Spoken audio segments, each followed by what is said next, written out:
Hello, and welcome to round 2 of the Parenting Roundabout podcast for the week of December 5th.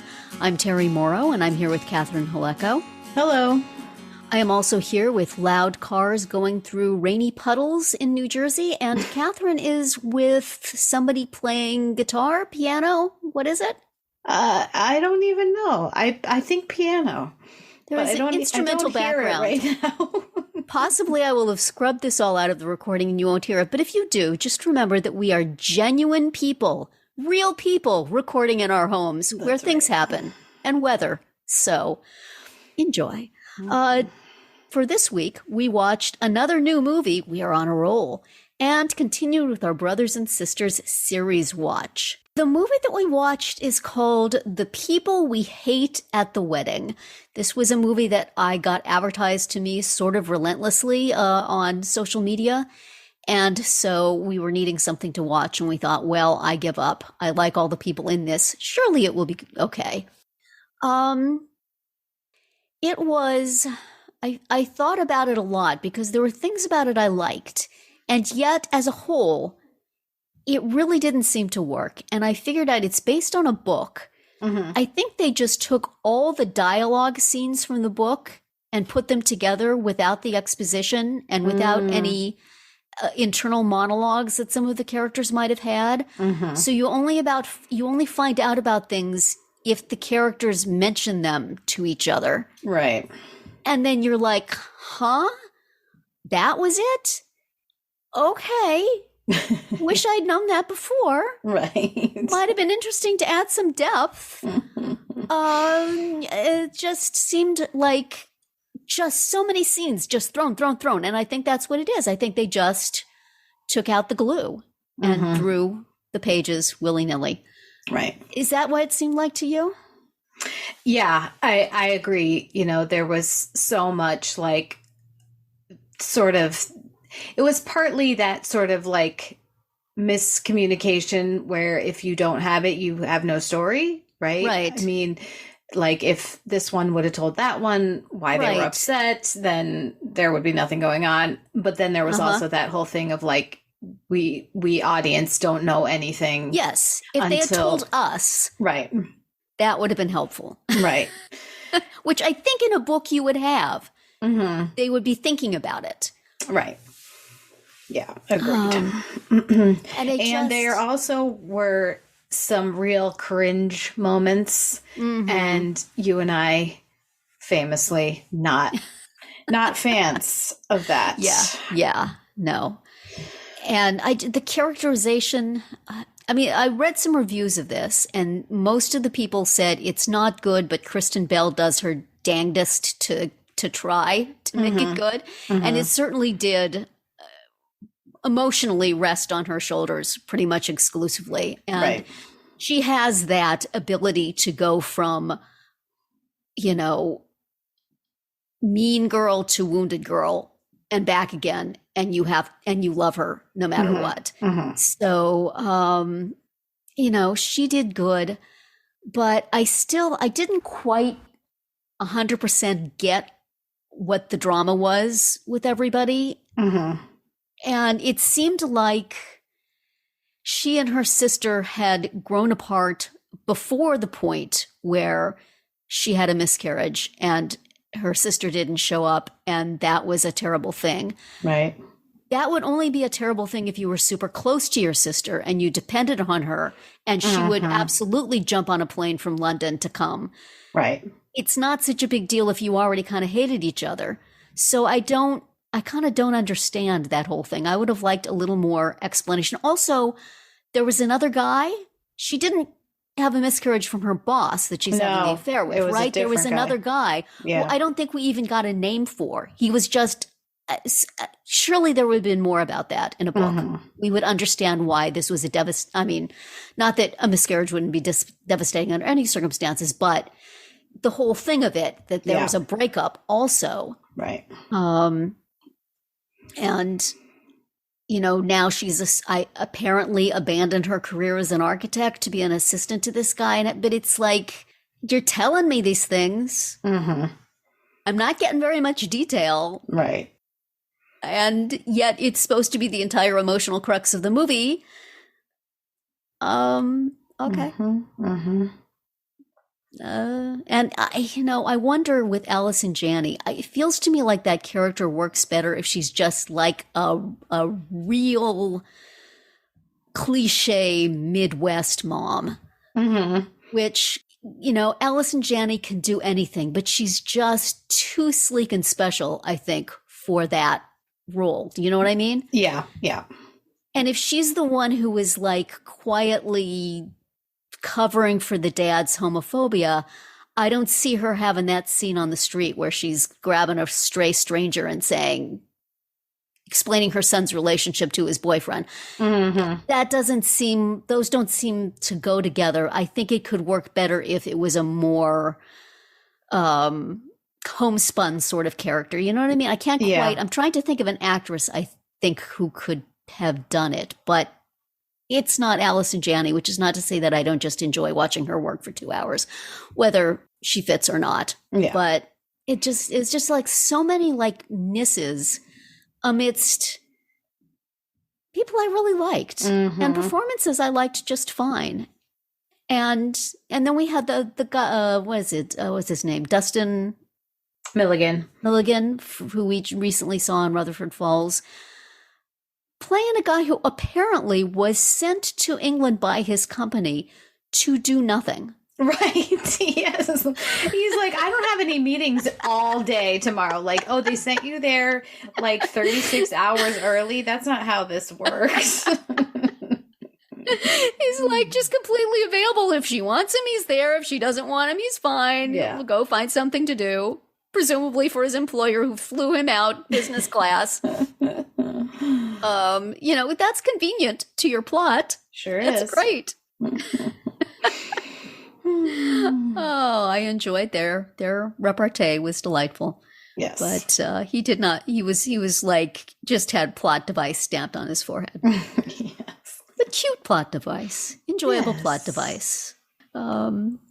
Eventually, in the closing montage, yes, husband plot device. Right. But anyway, I'm sorry, I'm going on and on here. What are your thoughts on this? Yeah, I mean, I laughed a few times, definitely, and I enjoyed the performances. But like you said, there was a lot of stuff that didn't work. There were cringy moments that just made me be like, oh, can we just get past this? I don't like it. Yeah. And there were, like, everyone's in a hot tub in a river. Oh, well, we know they're all going in the river at some point, or like. And yet later on, her cell phone still worked. Yes, I mean, did she really hold it up the entire time? I actually thought that the phone was going to go in because she was like holding it the entire time. And so I thought that was what was going to happen, actually. Right. And then they all went in. And then I thought, and then like she won't be able to communicate with Jonathan or Dennis or any of them. Right. But no, that wasn't it. And she's texting while driving. We know that something's going to happen. Yeah. She hits a cow. Who seems perfectly the cow fine. Is unmoved. Only slightly annoyed. Yes. So yeah, it definitely had its sort of lazy cliche moments. Right. I'm not entirely mad at it. It was fine. Which is what they want to hear, I am sure. Yes. Yeah. It does not seem like either this or the book was reviewed that enthusiastically, at least that I've been able to find now. I didn't look real hard. But, I think there could have been more to it. I think I thought that I'm not sure the actress that was playing the sister really delivered. It was hard to know what we're supposed to think about her, because sometimes she's supposed to be sympathetic and sometimes she's supposed to be awful. Right. And she should be somewhere in between all the time to us. Mm-hmm. And yet that is not the case. Right. So, and like at the very end, they throw in a infertility subplot, like in the last 5 minutes. And like, oh, I didn't tell my future husband. Come on. now. Yeah. This who is has just told me about how, never mind your awful family, soon we will have a family of our own. That might have been a time to say, well, and it's like, well, I mean, if it was upsetting, if it was so, heartbreaking, which, yeah, I get it. It is. Yes. That you couldn't go see your sister because it was, so disturbing. You're not going to tell your partner? Like, you're not. Yes. You're not going to, even out of the, like, I kind of owe it to you because we're about to get married, just out of the, I need care and support, and you are my person. Like, why would you not tell him? Yeah. And as somebody who's dealt with infertility, I don't think that would keep me from going to a sister who had a miscarriage. Mm-hmm. What's super difficult is going to help the sister who's having a baby. Who just had a baby. Yeah. Joy. So that, even that was sort of like a little, this does not explain things. And this was already a confusing thing to come up in your relationship. And what exactly was the nature of the relationship? It seems to vary as the movie goes on, and yet it is the sort of bedrock. You sort of have to know what happened between these people, before you can enjoy them working it out. Were we supposed to know that Ben Platt's character's boyfriend was a jerk from the very beginning? Yeah, I didn't. Because he didn't seem like, and then all of a sudden it was, whoa, good riddance to that loser. Yeah. I mean, I did enjoy Eloise telling him off in the street. Like, that was fun. But yeah, I was like, oh, okay. Turns out he was a bad guy. Okay. Yeah, sure, I mean, right up until the time when he wanted the threesome with his old professor or whatever, he seemed like a fine guy, like a good addition to the family. So I don't know. Right. It's just weird. And the boss also didn't seem as slimy as he probably should have.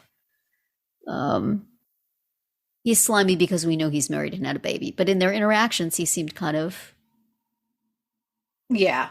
I mean, it went before you knew he was married. You're like, oh, this is nice. Like, we know that it's sort of, you're sneaking around because he's her boss. Right. But then you find out, oh, there's another reason why they're sneaking around. There was that, like, deeply weird scene with Darcy Carden. What was that? Oh my goodness. An uncredited Darcy Carden, according to IMDb, but I was going, that's Darcy Carden. What's she doing here? And that scene was in the book, and they wanted to have that scene for no reason whatsoever, but I guess they wanted to just have a little cameo by Darcy, what isn't made better by a cameo from Darcy Carden? Exactly. That one was particularly throwaway and weird. So weird. Oh, boy. Oh, my goodness. That was strange. Yes. And they did, I'm not sure if it's just because it was released at this time, but they did kind of try to go Christmassy in a few places. They did. Well, they kind of hit a whole bunch of holidays. Yes, this is true. I mean, the main action took place like in the summer, it seemed like. Right. But it was sort of bookended by a few by Christmas. The happy pictures. family montage at the end. Yes. So I did not hate the people we hate at the wedding, and I did not hate the people in the people we hate at the wedding, but I wish it had been better. Mm-hmm. I have notes. I think everybody involved deserved better. Mm-hmm. So, but I watched about half of it with my daughter before she went to bed, and she may have learned a thing or two. I know. Was she there for the threesome moment? She was not. I think she had already gone to bed with a threesome moment. I'm not sure, but the scene with Kristen Bell and her boss in a storage closet of some sort. She was confused. I know, because she knew what they were doing. She just couldn't quite figure out how they were having like a very normal, like they were not out of breath in any way. They were just like chatting as if they were doing something completely different. Yeah. Yes, I think, yeah. So there was a few of these parts of this movie where I was thinking, should have watched this alone in my room on the computer. But it was fine. It was fine. My husband had been out for, my son had a Special Olympics basketball event, and he came home about partway through and like listened to about a minute and a half of dialogue and went and hid in the bedroom for the rest of the night. Not for me. Not for him, for sure. Yes. Well, shall we move from one highly verbal, dysfunctional family to another? Yes, we should. We watched the Brothers and Sisters episode Date Night, in which there were very many awkward misbegotten dates. Many. So very many bad ideas. And you know, to compensate for all the brothers and sisters doing stupid things, Justin, 100% competent and wonderful. Yes. All the way through the episode. Yes. Absolutely. This was the episode I was thinking about when you asked, do they ever mention the diabetes again? I knew there was one where Justin came to the rescue and was just a champ about both getting Paige through something she needed to do and then teaching Sarah how to give shots. Right. On his own person. Right. So maybe there were some drugs involved.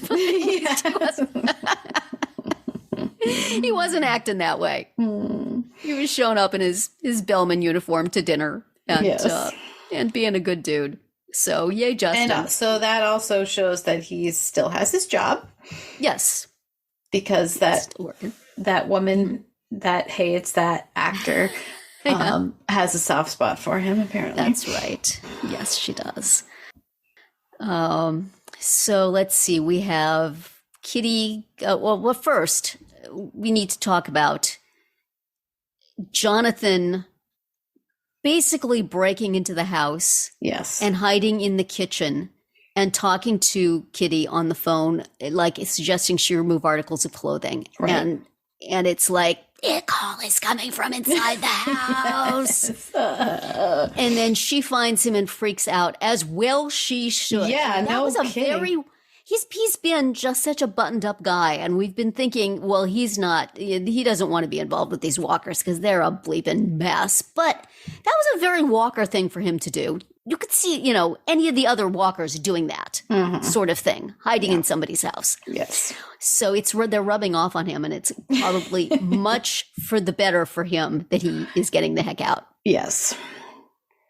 So, by the end of this episode, Kitty and Jonathan are, again, no more. No more. And I think we can just pretty much be sure that that's it. She is done with handsome dark-haired dudes. There is no chance that another handsome dark-haired dude could come onto this show and turn her head. Nope, not going to happen. No, never. Mini spoiler alert. Well, here's the thing. On IMDb, her character has a different last name. Which is so a real giveaway. That's right. So thanks for that. If you read far enough down in the list and see another character with that last name, it's exactly. like, I think I know what's going to happen here. So, but way to go there, IMDb. Thanks for that. We will say no more, though, for those who have not yet scurried to IMDb. Don't go to IMDb. Oh dear. And Nora has a date with Treat Williams, the contractor. Who, it's not a date, it's just going out to dinner at the place they were both invited. And while there, they see, to Nora's horror, yes, Saul and Holly having a date. She asked him if he had feelings for her, and he said no. But she didn't expect him to take her out in public. where she's going to. Yes. Oh, dear. I enjoyed their little encounter on the stairway, though. You couldn't possibly be my brother because my brother wouldn't be out with that woman. And you couldn't possibly be my sister because her husband just died a little while ago and now she's drunk with another guy. So that is very Walker siblings like. You can tell this whole thing is the next generation. Right. But and then Kitty, after Jonathan ambushes her in the walk-in pantry, he unwisely agrees to stay at the house, which everybody knows is a bad idea. And he makes dinner, and Nora is sniping all the way through. And then they go for a date, and Kitty thinks it's a good idea to invite Warren and Amber, the new intern, to double date with them. And, things go predictably, and that is why by the end they are broken up. But, Amber. Yeah. Anyway. The less said about Amber, the better. Right. And then who else? Oh, Kevin and Scotty. Kevin and Scotty. They're the only ones who had a good date. That they did. Yes. Although it wasn't really good. It didn't end well, but it continued nicely. Yes. Or some such. Right. Yes. But it was a good date up until. Yeah. No PDAs for Kevin Walker. No. Note that down. Not going to do it. Scotty. But although in his hallway, the lady, outside his apartment, with the neighbor lady there, that's fine. Yes. Not in a restaurant. No. An Indian restaurant.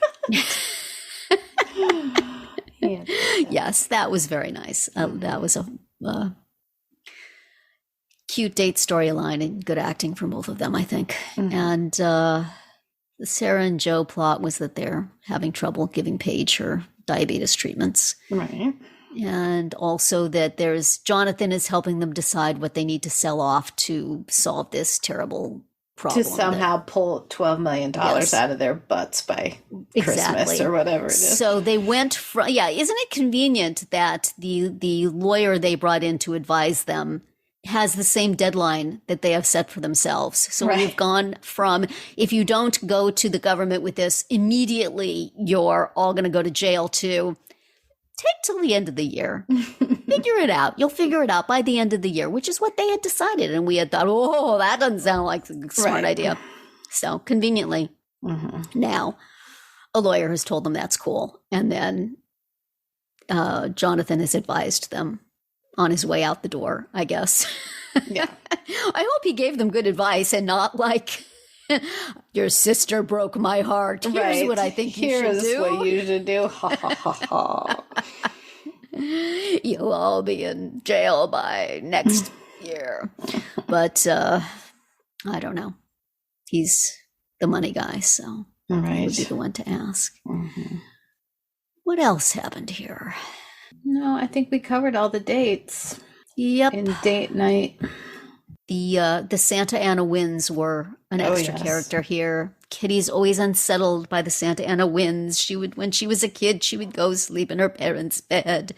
And now the Santa Ana winds come, and then Jonathan was in the house making noise, and they had that scary thing. And then at the end, they're still blowing now that she's single and feeling unsettled, and she crawls into bed with Nora, which I don't know. Is there an age at which you would really not crawl into bed with your mother again? Right.